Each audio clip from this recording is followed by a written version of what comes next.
दोस्तों world scenario की बात करें तो एक तरफ आपने देखा कि अभी डोनाल्ड ट्रंप चाइना की विजिट से वापस आ चुके हैं और इस विजिट के दौरान जो महसूस हुआ वो ये है कि हमें ग्लोबल ऑर्डर बिगड़ता हुआ दिखाई दे रहा है, थोड़ा सा संतुलन खराब होता हुआ दिख रहा है। वहीं दूसरी तरफ अगर इजराइल और ईरान के युद्ध की बात करें तो आपने अभी हाल ही में देखा कि ईरान जो है वो गल्फ कंट्रीज को टारगेट कर रहा है और उसने अभी यूएई के जो न्यूक्लियर पावर प्लांट है उस पर हमला किया। लेकिन आज जो चर्चा है, आज का जो हमारा डिस्कशन है, वो इन दोनों बातों पर नहीं है। वो उस युद्ध के बारे में है जो पिछले 5 सालों से चल रहा है। जी हाँ, आप सही गेस कर पाए हैं। हम जो बात कर रहे हैं, वो है रशिया और यूक्रेन के वॉर के बारे में। हाल ही में ये वॉर वापस से एस्केलेट होता हुआ दिख रहा है। वापस से ये युद्ध है जो ये रिसरफेस हो गया है और ये मेरे कहने का मतलब है कि इस बार पलड़ा थोड़ा अलग साइड दिख गया। अलग साइड से मतलब यूक्रेन ने रशिया के ऊपर अपने बहुत सारे ड्रोन्स हैं जो उसके माध्यम से हमला किया। जी हाँ, आज की चर्चा रशिया और यूक्रेन के वॉर के बारे में हम करने वाले हैं। नमस्कार, मैं हूं ओम द्विवेदी और आप देख रहे हैं ग्रो आईएएस और इसमें हम आज रशिया यूक्रेन के वॉर के बारे में पढ़ने वाले हैं। और सबसे पहले खबरों को एक बार देख लेते हैं। Large scale Ukrainian drones attack kills 3 in Moscow region. Moscow मतलब कि रशिया की राजधानी तक पहुंच गए हैं। अब रशिया अछूता नहीं रह गया क्योंकि एक सबसे बड़ी जो प्रॉब्लम थी किसके पास, यूक्रेन के पास, कि उसके पास लंबी दूर दूर तक मारक क्षमता वाली मिसाइल्स नहीं थी। लॉन्ग रेंज मिसाइल्स जो हैं वो उसके पास नहीं थी, ड्रोन्स नहीं थे जिससे वो मॉस्को तक पहुंच पाता। लेकिन अब कुछ समीकरण में बदलाव देखने को मिल रहा है। दूसरी न्यूज भी देखिए, Ukrainian mid range strike deals double blow to the Russia's war effort. Indian kill in Ukrainian drone strike on Russia as Russia lost 10% of its refining capacity. Ukraine launches the drone as Moscow attacks Danube port city. ये सारी घटनाएं हमें क्या बता रही हैं कि sir ये जो युद्ध है जो इतने समय से चल रहा था वो एक तरीके से साइडलाइन सा दिख रहा था और इसको रिप्लेस कर दिया था इजराइल और ईरान के जो वॉर है उसने। लेकिन वापस से यूक्रेन साइड में बैठने वाला नहीं, उसको लग रहा है कि नहीं हमें सुर्खियों में बने रहना है और उस सुर्खियों के लिए उसने रशिया के ऊपर 1000 से ज्यादा मिसाइल है, जो मिसाइल नहीं कहना चाहिए, ड्रोन्स बोलना चाहिए। ये छोटे छोटे ऐसे ड्रोन जो सबसोनिक स्पीड से चलते हैं और बहुत ज्यादा मारक क्षमता अब इनके इनके अंदर हो गई है। ड्रोन्स है जो उससे हमला कर दिया गया है। आइए इस पर आगे चर्चा करते हैं और यहाँ पर एक भारतीय के बारे में भी चर्चा है। भारतीय के बारे में भी चर्चा है। फिलहाल मैं आपको भारतीय के बारे में बात आती है तो एक दिमाग में ये चीज आती है कि सर भारतीय वहां कहां पहुंच गए। देखो, हम आपको पता है कि पूरे विश्व की 1/5 पॉपुलेशन है जो वो हमारे पास है और इतनी बड़ी पॉपुलेशन है तो हम सब जगह फैले हुए हैं। इसीलिए आप ये बात समझ पा रहे होंगे कि हम जहां जहां बेबी वॉर वगैरह होता है या कुछ भी ऐसी सिचुएशन आती है कि ये थोड़ी क्रिटिकल कंडीशन है तो वहाँ इंडियन ज़रूर मिलते हैं और इंडिया से फिर ऑपरेशन एक चलाया जाता है जिसमें कि ये सारी चीज़ें बचा के खिलाई जाती है। जो मैंने अभी कहा कि 5 साल से चला आ रहा, तो आपको ये जानकारी होनी चाहिए कि मैं आज जिस वॉर के बारे में बात कर रहा हूँ, वो है रशिया यूक्रेन का वॉर। और ये वॉर है जो वो 2022 में शुरू हुआ था। अगर फरवरी 2022, ठीक है? फ़रवरी 2022 में स्टार्ट हुआ था। 2022 से अगर गिनेंगे तो 4 साल पूरे हो गए, 5वें साल में हम आ चुके हैं और 5 साल से ये चल रहे वॉर, मतलब 4 कंप्लीट और वो 5वां साल जो है वो वॉर का चल रहा है। और इस वॉर में आप ये बात समझ पा रहे होंगे कि लगभग रशिया की साइड से अगर मैं नंबर्स बताऊं आपको, 5 लाख लोग मारे जा चुके हैं और यूक्रेन वाले 6 लाख सैनिक हैं जो वो मारे जा चुके हैं। 6 लाख लोग हैं जो टोटल यूक्रेन के मारे गए हैं, ठीक है? तो 5 लाख, 6 लाख ये आंकड़े हैं। तो आप समझ पा रहे हैं कि कितनी भारी मात्रा में मौतें हो रही हैं वहां पर। मेरे ख्याल से इस बात को आगे बढ़ाने की कोशिश करते हैं और इस बात में आपको जो पता होना चाहिए वो ये है कि भाई ये सूचना कैसे पता चली, हमें पता कैसे चला।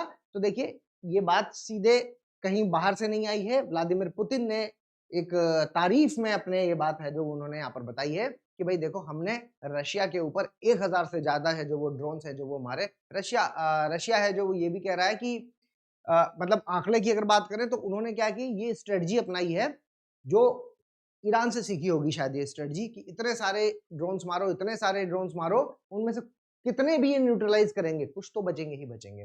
और यहाँ पर रशिया की तरफ से जो स्टेटमेंट आया था वो ये था कि भाई हमने 1000 से ज्यादा तो न्यूट्रलाइज कर दिए, तो मुझे लगता है कि हो सकता है कि और ज्यादा इन्होंने किए हो, तो 1000 से ज्यादा ये कह रहे हैं कि न्यूट्रलाइज किए।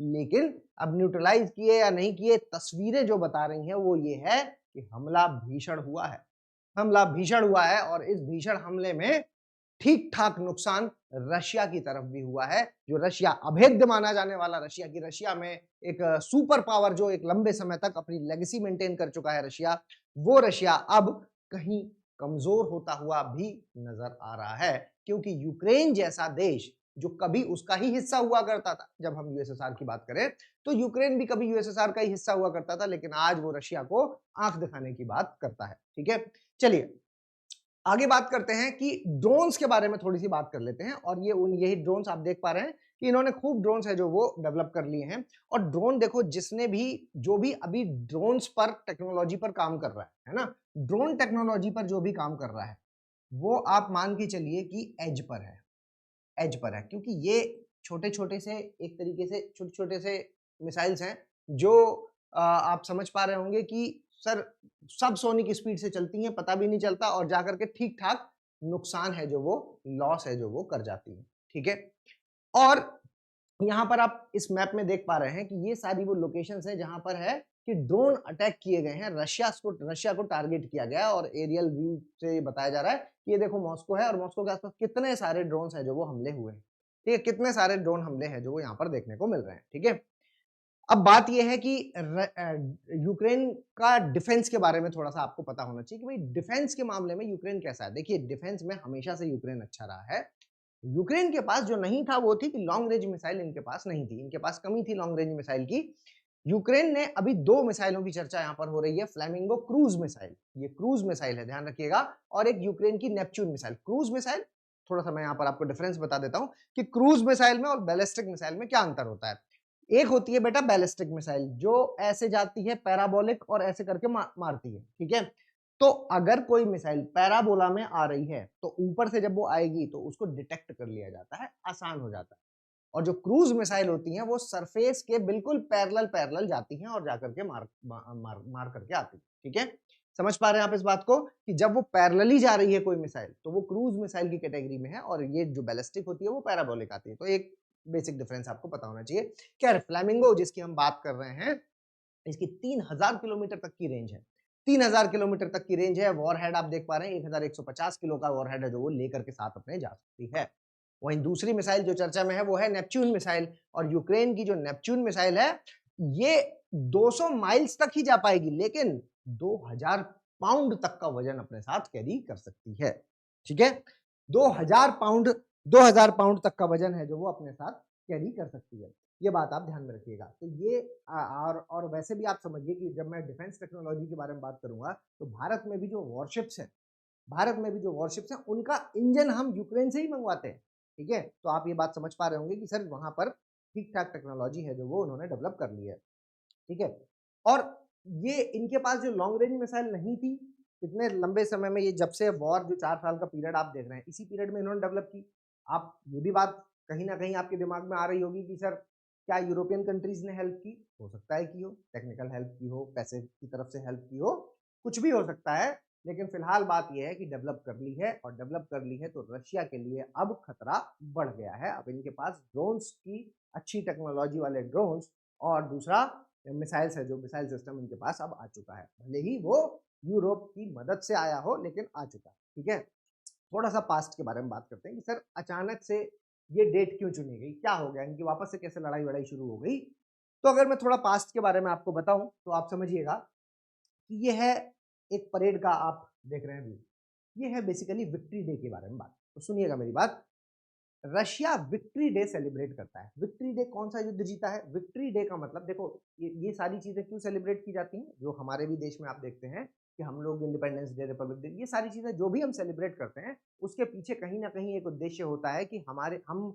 अपनी नई जनरेशन को अपने वीरों की गाथाएं हैं जो वो बता पाए, हमारी नई जनरेशन को हमारे ये देश का जो पास्ट है उसके बारे में पता चले। तो अगर इनके बारे में बात करें, मतलब रशिया के बारे में अगर बात करें, तो रशिया ने एक बहुत बड़ा युद्ध जीता है, सेकेंड वर्ल्ड वॉर। और सेकेंड वर्ल्ड वॉर में इसने उस समय की महाशक्ति, उस समय की सुपर पावर जर्मनी को हराया था। और जर्मनी को आप जानते हैं, जर्मनी को 2 पार्ट में बांट दिया था, ईस्ट जर्मनी, वेस्ट जर्मनी में बट गया और ये जर्मनी को हरा चुका है। और हाँ, ये भी आप ये कह सकते हैं कि सर उस समय कोई अकेला तो हराया नहीं था। ये अभी भी जब ये विक्ट्री डे सेलिब्रेशन की बात आती है तो ये इनके क्रिटिक्स में ये बात आती है कि भाई उस समय अगर हम सेकेंड वर्ल्ड वॉर की बात करें तो यूएस, ब्रिटेन, फ्रांस और यूएसएसआर, ये 4 लोग जो थे ये सब मिल करके इन्होंने सेकेंड वर्ल्ड वॉर जीता है। ठीक है, रशिया ने अकेले नहीं जीता है, लेकिन फिर भी रशिया ने ये फैसला किया कि हम विक्ट्री डे सेलिब्रेट करेंगे, हम विक्ट्री डे सेलिब्रेट करेंगे। और इस विक्ट्री डे में शुरू में 1945 में जब वॉर खत्म हुआ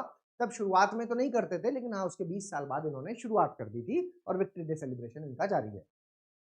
अब अगर विक्ट्री डे की बात करें तो 9 मई वो तारीख थी, 9th ऑफ मई। ठीक है, 9 मई वो तारीख थी जब इन्होंने विक्ट्री डे सेलिब्रेशन के बारे में यहाँ पर कहा। तो पीछे कैसे हट जाता है ना, 9 मई पीछे कैसे हट जाता, रेड कलर से शायद ज्यादा अच्छा दिख रहा था, वापस से रेड कलर ले लेते हैं, 9 मई। ठीक है, तो यूक्रेन की तरफ से प्रतिक्रिया आई और यूक्रेन ने कहा कि हम भी यूरोप डे सेलिब्रेट करेंगे। हम भी क्या सेलिब्रेट करेंगे, हम भी ऑफिशियली यूरोप डे को सेलिब्रेट करेंगे। यूरोप डे है ना, 9th मई को इन्होंने कहा कि मिल करके हम यूरोप डे सेलिब्रेट। अब आपके दिमाग में जो बात आ रही होगी वो ये कि सर इनका यूरोप से क्या लेना देना, यूरोप डे क्यों सेलिब्रेट कर रहे हैं। तो थोड़ा सा मैं आपको मैप बताने की कोशिश करता हूँ, या यूं कहें कि इनके इतिहास के बारे में बताने की कोशिश करता हूँ कि देखिए कोई भी आप मैप देखेंगे, कोई भी अभी अभी जो मैप था वही ले लेते हैं, कोई भी आप मैप देखेंगे, इस मैप को देखिए तो ये है आपका रशिया। ठीक है, समझिए ये है रशिया और ये है आपका यूक्रेन। तो ये है बेसिकली यहाँ इनका बॉर्डर। और आप जानते हैं इनके युद्ध की लड़ाई कैसे हुई, शुरू हुई है ना। इनके युद्ध की जो अभी वाला युद्ध चल रहा है वो ये है क्योंकि ये सारे कंट्रीज, एक समय ऐसा था बेटा, बात समझिए, कि जब यूक्रेन है जो वो पीछे पड़ा था रशिया के कि भाई मुझे यूएसएसआर में शामिल कर लो। तो एक समय यूक्रेन यूएसएसआर का पार्ट था, समझिएगा। जब यूक्रेन यूएसएसआर का पार्ट था, और क्यों था, क्योंकि रशिया ने, कम्युनिस्ट एक कंट्री ने एक दिखाया था, ये बात प्रूफ की थी कि देखो कितना तेजी से विकास है जो वो किया जा सकता है। और इन्होंने 1917 से जो विकास शुरू किया और 1922 आते आते आप ये कह सकते हो कि ठीक ठाक विकास इन्होंने कर लिया। और सेकेंड वर्ल्ड वॉर में जब इन्होंने महाशक्ति जर्मनी को हराया तो पूरे विश्व में इनकी तूती बोलने लगी। पूरा विश्व ये बात समझ गया था कि भाई रशिया की तरह डेवलपमेंट होना चाहिए, कि अभी अभी तो इन्होंने डेवलपमेंट शुरू किया और ऐसा तेजी से डेवलपमेंट किया कि सभी लोग इनकी तरफ आकर्षित होने लगे और आसपास के सारे देश हैं जो वो इनके साथ मिलकर के एक यूएसएसआर है जो वो बनना शुरू हो गया।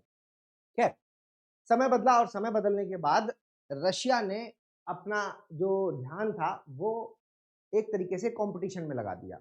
कैसा कंपटीशन, जब वर्ल्ड वॉर खत्म हुआ, सेकेंड वर्ल्ड वॉर खत्म हुआ, तो जो बुद्धिजीवी हैं उनके जो इंटेलेक्चुअल्स थे उनकी तरफ से न्यूज़पेपर्स में आर्टिकल्स वगैरह आने लगे कि who will lead the world, अब क्या, आगे क्या। क्यों, क्योंकि उस समय जब सेकेंड वर्ल्ड वॉर खत्म हुआ तो 2 महाशक्ति निकल के आई। कौन, एक यूएसएसआर और दूसरा यूएस, जानते हैं आप लोग ये बात। और यूएस और यूएसएसआर में कौन बड़ा, इस चीज का एक संघर्ष चलता रहा जिसको हम लोग कोल्ड वॉर के नाम से जानते हैं। और ये कोल्ड वॉर तब तक चलता रहा जब तक यूएसएसआर का डिसइंटीग्रेशन नहीं हुआ। मतलब मैं मोटा मोटा अगर कहूं तो 1991 तक ये कोल्ड वॉर का समय चलता रहा। 1945 के बाद, मतलब सेकेंड वर्ल्ड वॉर से लेकर 1991 तक कोल्ड वॉर चला। ये कोल्ड वॉर क्या है, एक तरीके से यूएसए और यूएसएसआर के बीच के कंपटीशन। इसी वजह से हम ये कहते हैं कि ये दोनों एक दूसरे के घनघोर दुश्मन है। इस कंपटीशन में क्या देखा गया कि इनका जो एम था वो कहीं है, जो वो मतलब जो डेवलपमेंट का एम था वो कहीं पीछे हटके कंपटीशन की तरफ चला गया। और ये स्पेस में भेज रहे हैं अपने लोगों को, स्पेसशिप्स भेज रहे हैं, ये सारी चीजें इधर चली गई।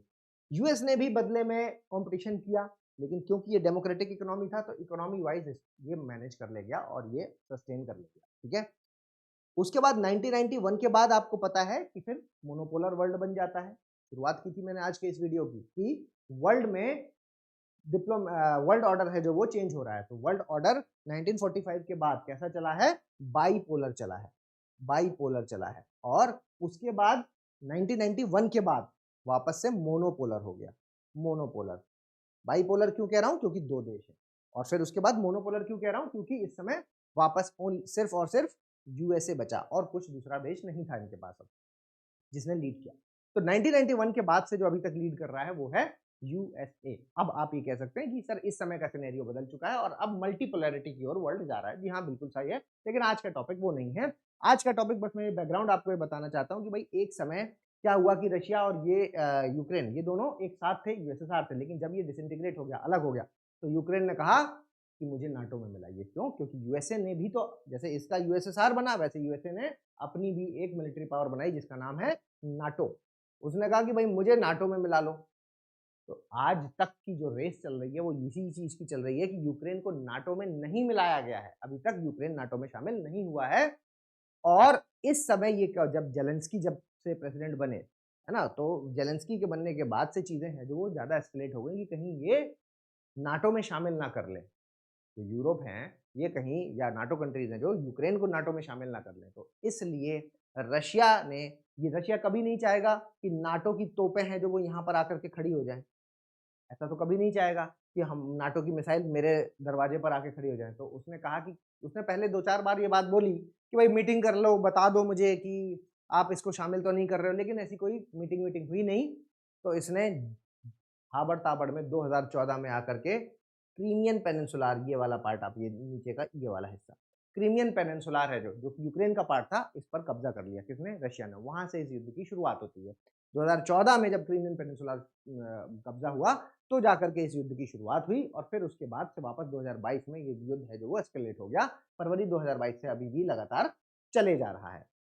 ठीक है, तो हम जो बात कर रहे थे वो ये है कि भाई इन्होंने यूरोप डे सेलिब्रेट किया। अब यूरोप डे ये क्यों सेलिब्रेट कर रहे हैं कि देखो ये यहाँ पर ये बताने की कोशिश कर रहे हैं, यूरोप वालों सुन लो, कौन? यूक्रेन बताने की कोशिश कर रहा है। सुनिएगा मेरी बात ध्यान से, यूक्रेन बता रहा है यूरोप वालों को कि सुन लो मेरी बात, मैं तुम लोगों के लिए बफर हूं। अगर मैं हट गया बीच से तो रशिया यूरोप पर ऐसे ऐसे हमले करेगा, ऐसे ऐसे हमले करेगा जो आप कभी बचा नहीं पाएंगे। तो इसलिए आपको मुझे प्रोटेक्ट करना होगा, और इस प्रोटेक्शन के लिए आपको मुझे पैसे भी देने होंगे, टेक्नोलॉजी भी देनी होगी, और मैं आपकी तरफ पूरे तरीके से समर्थित रहूंगा। मतलब मेरा समर्थन पूरा यूरोप की तरफ रहेगा और मैं आपके लिए लड़ाई करूंगा।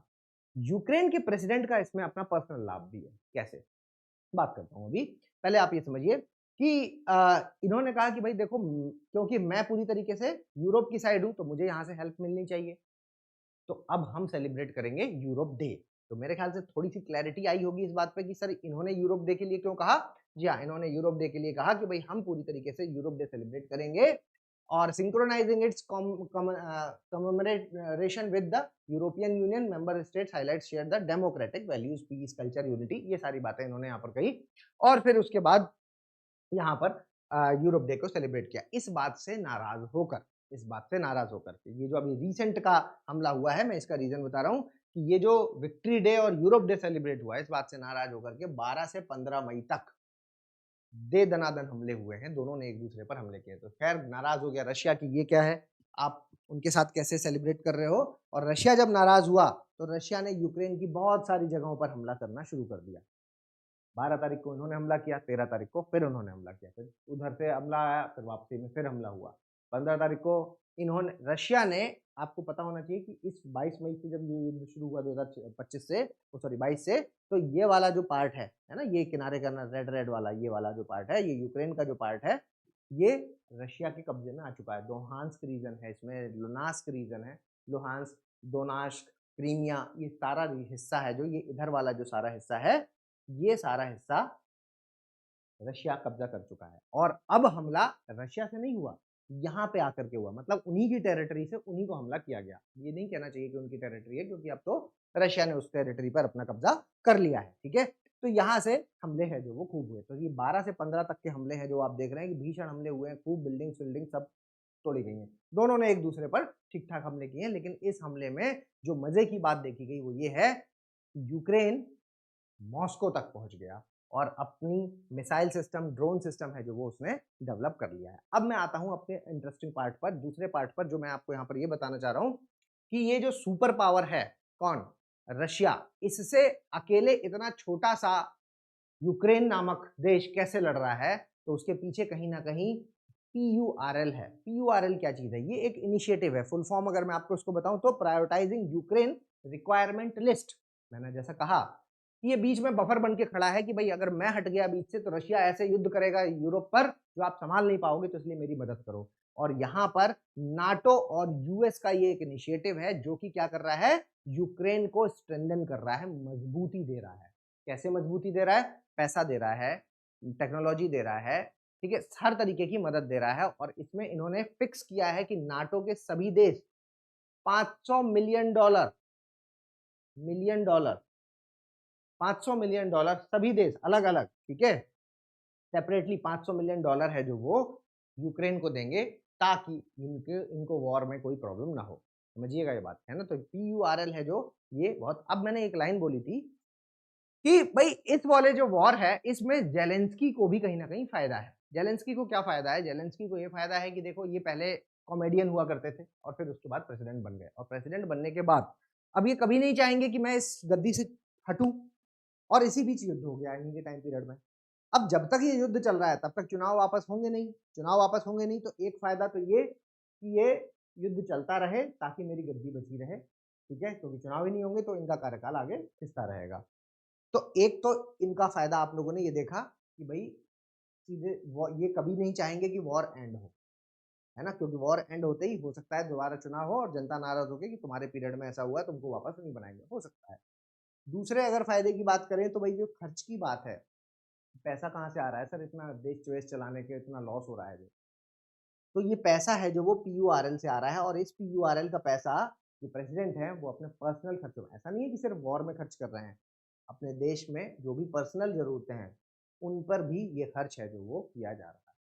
तो पैसे की भी कोई दिक्कत नहीं है, वॉर चल रहा है तो वो भी अपना है जो वो धीमे धीमे चलता रहेगा। प्रॉब्लम जो है वो एक है बस, क्या कि सर रशिया है जो वो बड़ा देश है, और बड़ा देश है जो वो हमेशा स्ट्रेटेजिकली खेलता है। यहाँ पर आप देखिए ये है रशिया और ये आपका यूक्रेन है, और यूक्रेन से जुड़ा हुआ एक और देश है, नाम है इसका मालदोवा। मालदोवा का एक ये वाला हिस्सा जिसका नाम है ट्रांसनिस्ट्रिया, ठीक है, ये आप देख रहे हैं ट्रांसनिस्ट्रिया। ट्रांसनिस्ट्रिया एक ऐसा हिस्सा है मालदोवा का जो कि रशिया को सपोर्ट करता है। रशिया को जो सपोर्ट करने वाला देश है उस देश ने क्या किया है, मतलब रशिया को सपोर्ट करने वाला हिस्सा है, तो रशिया ने क्या किया है, रशिया ने ट्रांसनिस्ट्रिया की यहाँ के लोगों को सिटीजनशिप दे दी है। किसकी citizenship? Russian citizenship, Russian citizenship दे दी है। और रशियन सिटीजनशिप मिलते ही एक तरीके से आप ये बात समझ पा रहे होंगे कि रशिया ने यूक्रेन के लिए ये वाला हिस्सा, तो आपको पता है सर, क्रीमिया कब्जा लिया, इधर दोनास्क लुहांस्क ये सब कब्जा लिया, तो ये हिस्सा तो कब्जा कर ही लिया है, और एक और फ्रंट है जो वो वॉर के लिए ओपन कर दिया है, ठीक है। आप सोच रहे होंगे सर ये लास्ट में क्यों किया? यस, ये स्ट्रेटजी थी, और ये चीजें अभी से नहीं चल रही हैं, जब 1945 से, या यूं मान लीजिए कि 1991 से चल रही हैं, जब से डिसइंटीग्रेशन हुआ यूएसएसआर का, तब से ये ट्रांसनिस्ट्रिया के लोग हैं जो वो सिटीजनशिप की मांग कर रहे हैं।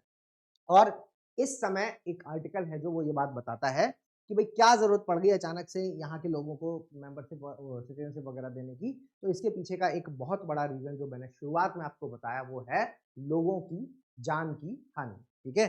यहाँ पे जो लोग हैं उसमें आप ये बात जानते हैं कि लगभग लगभग एक डेटा बताता है 5,18,000 लोग हैं जो वो रशिया के मारे जा चुके हैं। और अगर इतने सैनिक, 5 लाख से ज्यादा सैनिक अगर रशिया के मारे जा चुके हैं तो लड़ने वाले लोग कहां से आएंगे? तो लोगों की जरूरत की वजह से, लोगों की जरूरत कि भाई लोग हैं जो वो अभी उनकी जरूरत है, तो इसके लिए उसने नए लोगों की व्यवस्था है जो वो यहाँ से कर ली है, ठीक है। तो ये एक वॉर चल रहा है, इसके अलावा एक और व्यू भी इसमें चल रहा है। तो ये सारा सिनेरियो मेरे ख्याल से आपको समझ में आ रहा होगा कि सर लड़ाई वापस से क्यों हो गई, क्या इसके पीछे का रीजन था, और पास्ट बैकग्राउंड इनका क्या है, ठीक है। आगे समझते हैं। एक और व्यू है जो वो इस समय चल रहा है, और एक नया व्यू है जो वो क्या है, वो व्यू ये है कि ये जो देश है चाइना, ये चाइना है जो यही है सब फसाद की जड़। यहां पर आप ये समझ पा रहे होंगे, ये कह रहे हैं कि चाइना ही है जो फ्यूलिंग कर रहा है, जो फ्यूलिंग कर रहा है रशिया यूक्रेन के वॉर को और इजराइल और ईरान के वॉर। और यहां पर अगर कोई इसको एंड कर सकता है तो वो है डोनाल्ड ट्रंप। ये भी व्यू साथ में चल रहा है, और इसके लिए जो हथियार डोनाल्ड ट्रंप को आजमाना होगा वो क्या है, वो है टैरिफ। टैरिफ। तो टैरिफ का इस्तेमाल करके चाइना को कंट्रोल किया जा रहा है, क्योंकि इस सब में जो लीड कर रहा है वो है चाइना, पीछे से सारा सपोर्ट चाइना है जो वो दे रहा है, ऐसा व्यू भी एक चल रहा है। आपको यहाँ पर कमेंट बॉक्स में बताना है क्या टैरिफ के थ्रू अब चाइना को कंट्रोल किया जा सकता है। इस बार की जो विजिट हुई थी, मैंने जो इस आज के वीडियो की शुरुआत इसी लाइन से इसीलिए की थी कि आप ये बात समझ पाए कि भाई ये जो विजिट है जिसमें कि ट्रंप चाइना होकर के आए हैं, तो क्या उस विजिट के बाद वर्ल्ड ऑर्डर आपको भी कुछ बिगड़ता हुआ दिखा? क्या आपको ऐसा दिख रहा है कि सर ये मोनोपोली जो अभी तक यूएसए की चल रही थी वो कहीं ना कहीं कमजोर हो गई है और उन्हें यूरोप के देशों का भी, जब यूरोप के देशों का भी सपोर्ट नहीं मिल रहा है तो इसलिए वो दूसरे देशों की तरफ जा रहा है। और अगर यूएसए खुद जा रहा है तो फिर ताकतवर जब दूसरे के पास पहुंचता है तो वो ताकतवर उतना ताकतवर नहीं रह जाता, कहीं ना कहीं कुछ कमजोरी उसमें नजर आती।